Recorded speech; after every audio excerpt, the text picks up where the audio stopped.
Hi again. This is the third video in the dashboard tutorial series for teachers, and our focus is signing in. In addition to this quick preview of sign-in, there's a dedicated deep dive tutorial video on the subject, and we have PDF guides that show you every mechanism you can use to get into MusiQuest. For those of you that are following along though, you've created your first class. It's there in Manage Classes. Super awesome. Your students are uploaded, at least the initial set of them. You can see their information here. Now it's time to get them into MusiQuest themselves. The method that will always work, no matter what, is to use the teacher key. I can copy the key right here and go over to MusiQuest and click on this sign in drop down in the top right and paste that key. Whether you're on web, iOS, doesn't matter. Enter that key.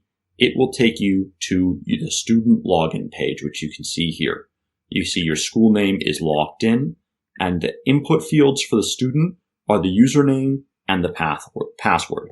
Now, if I remember correctly, one of my talented students is Aretha Franklin, and I think she sings.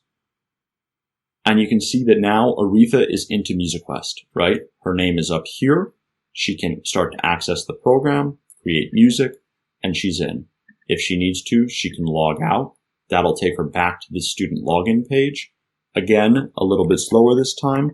Aretha Franklin, that's her username, and then select the proper picture password. If I get the picture password wrong, username or password are invalid, no problem. I can try again, and this will work. So this mechanism, which is the teacher key, which you find again here, into the student information will always work. And you sometimes need things to go a little quicker than that, or if you're working with a large group that maybe isn't as comfortable with typing, you need other methods. So let me show you the best of those methods, which is to copy a class login link.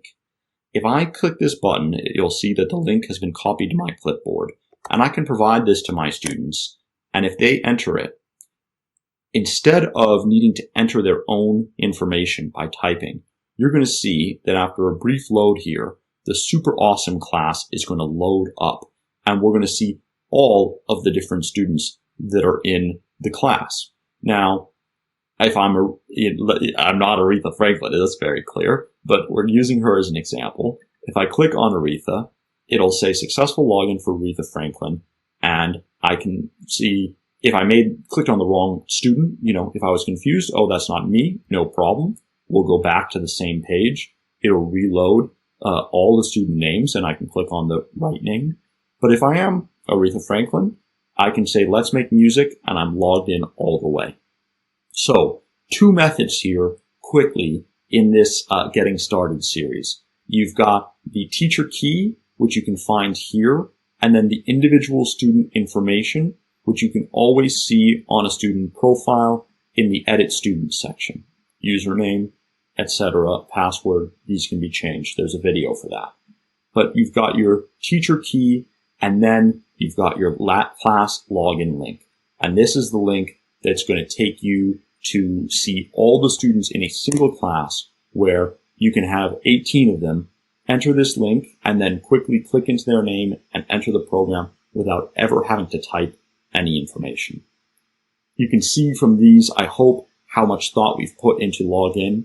There's more to it. Again, please follow through with the deep dive tutorial video and the PDF if you need additional information. And if your students are logged in, let's proceed to more tips and tricks for the dashboard in this Getting Started series.